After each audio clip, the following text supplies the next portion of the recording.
في قصة سمعتها من حضرتك عن الوالد الله يرحمه رحمة الله عليه عندما مرض وذهب إلى مصر، نعم لو تقصها علينا أيضا فضيلة الشيخ. نعم نعم.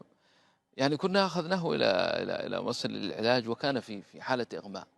مم. ومن العجيب أنه في حالة إغماء مش موجود، ها، غيبوبة. غيبوبة، مم. أقرأ القرآن عنده فيأتي عندي خطأ أو كذا، أو حتى في الرواية يصحح لي. يا سبحان الملك. ولما استيقظ من غيبوبته بعد يمكن سنة أو أكثر، كان نعم في غيبوبة، نعم. فاستيقظ وشفاه الله سبحان الله. وعافاه الله. ولا نحسبها إلا كرامة القرآن، والله الذي لا إله إلا.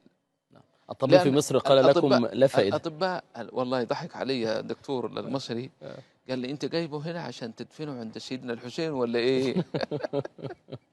قال لي هكذا. سبحان الله. قلت له لا. قال لي ده أنت جايبه ميت، يا سبحان الله. ده أسبوع ولا أسبوعين وخلاص، الحق به بالطيارة. وأخذناه.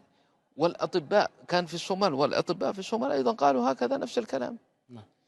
ويكون في غيبوبة لمدة سنة، ويشفيه الله من كل الأمراض التي كانت عنده يا كأن سبحان لم الله. يكن به، ويعيش بعدها يمكن 7 ولا 8 سنوات. سبحان الملك.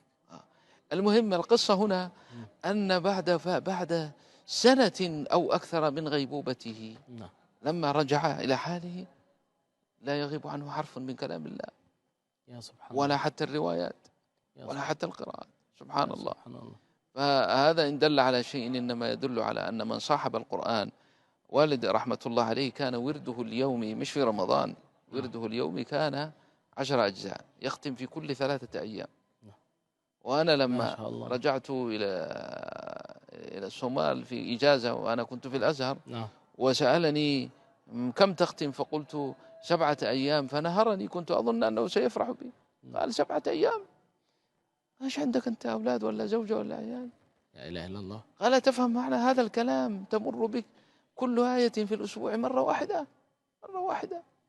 يا سبحان الله. فيعني أهل القرآن يعني كرمهم الله وشرفهم.